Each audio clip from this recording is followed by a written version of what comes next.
You see, I try to do these videos so that I won't have to edit so much, so that way I can kind of work on other stuff, and then I like lose my train of thought, and I'm gonna have to edit more to take out the ums and the awkward silences.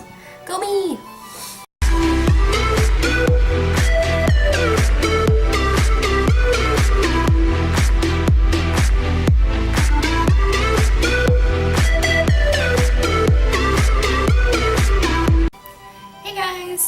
So today I'm going to be doing another episode of Makeup Rules. This time it's going to be on whether or not pigmentation actually matters, or whether it is the most important thing when it comes to eyeshadows and stuff like that. And if you're wondering why my hair is longer on one side than the other, it's because it grows that way and this side does not hold a curl as good. So I'm hoping I can get this video done before the spin cycle comes on, because for some reason I like recording Makeup Rules videos while I'm doing laundry. So, to get started, does pigmentation matter?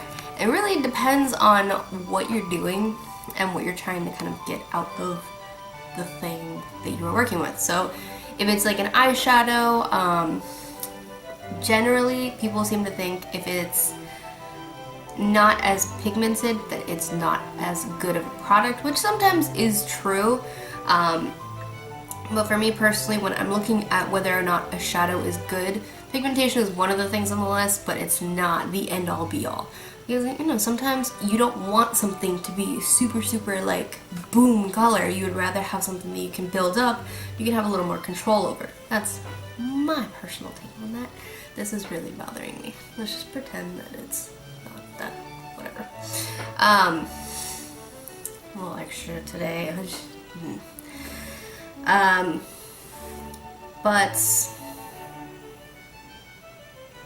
you see, I try to do these videos so that I won't have to edit so much, so that way I can kind of work on other stuff, and then I like lose my train of thought, and I'm gonna have to edit more to take out the ums and the awkward silences.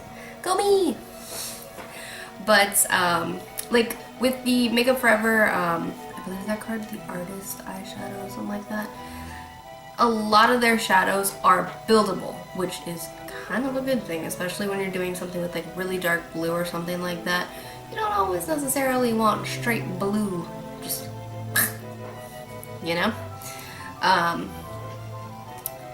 But that also comes down to a personal preference. I like control over my makeup, you know? I would rather have a full coverage foundation that I can sheer down if I want to, as opposed to the other way around, for many reasons, but that's also one of them, because I like to control the pigment, how much coverage there is, and that's just me. But I want to know what you guys think. So just because a shadow is not necessarily the most pigmented thing in the world does not mean it is crap. Like I said, Makeup Forever eyeshadows, I have some in here.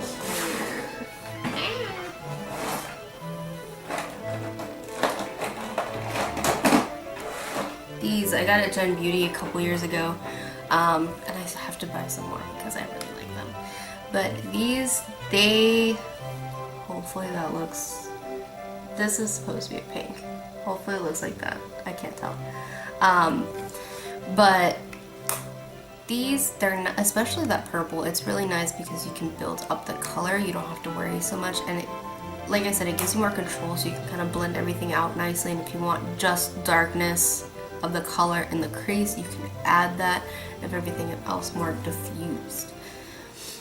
But for things like a lipstick, you know, if it's like like let's say like a matte lipstick, generally people want it to be that color, you know what I mean? But from a makeup artist perspective, it's also nice to have something where if you want to sheer it down, you can, you know? You're not just kind of stuck with something that's super like high pigmentation. And yeah, you can, you know, take a little bit and then blend it out and then add some more, or you can even just use a little bit less. But when it comes to eyeshadows, pigmentation does not always matter. The texture, how it performs, how well it stays on with or without a base. Those are the things that really concern me, because I've had some eyeshadows that, and full disclosure, I fucking hate swatch videos. Like, I don't think that's a true representation, because let's be honest, 99% of the time you're not going to be using your finger to put on your eyeshadow.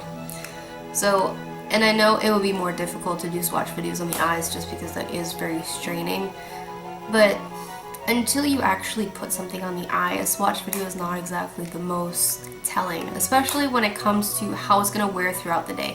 It might look great on a swatch, but how does it look like 10 hours later after a long day at work? 10 hours after you put on the actual shadow, if it doesn't stay on, who gives a crap how well it's swatched, or if it's super pigmented, or if it's not, you know what I mean? I don't know why I keep opening and closing this. I need to stop. Apparently I have not inherited, I have not collected, I have some kind of nervous tick or something, I don't know. But things like that, you know, when you're actually looking to buy a product, those are the things that really matter, you know, how it performs, if it's a good quality product, if it's made with good ingredients, if it's not just a bunch of fillers, things like that are what will give you a good product. So I want you guys to let me know in the comments down below. Let me know what you guys think. Do you think pigmentation is the end-all be-all of whether or not a product, in this case an eyeshadow, is good? Or do you think more like with a foundation you'd rather have something that's more pigmented and you can kind of control how much you can or how little you can use of it? Let me know in the comments down below. And I hope you guys enjoyed this video. I know it's a little weird. I just had my uncle's funeral yesterday, so I'm a little not entirely here. But I did want to put this video out. I wanted to put something out today, and I thought this would be nice to kind of, you know, start a discussion, because I like those kind of things on this channel. I want this to be not a Philip DeFranco show, but I do like to know what you guys think, you know? Because I have learned a lot from you guys. So let me know in the comments down below what your thoughts are on whether pigmentation is a good or a bad thing. I will also have a video here that I did, well, this would be my last video, and then down there will be something that you might like. And don't forget to subscribe if you enjoyed my content. Give me a thumbs up if you enjoyed this particular video, and I will see you guys next time. Bye!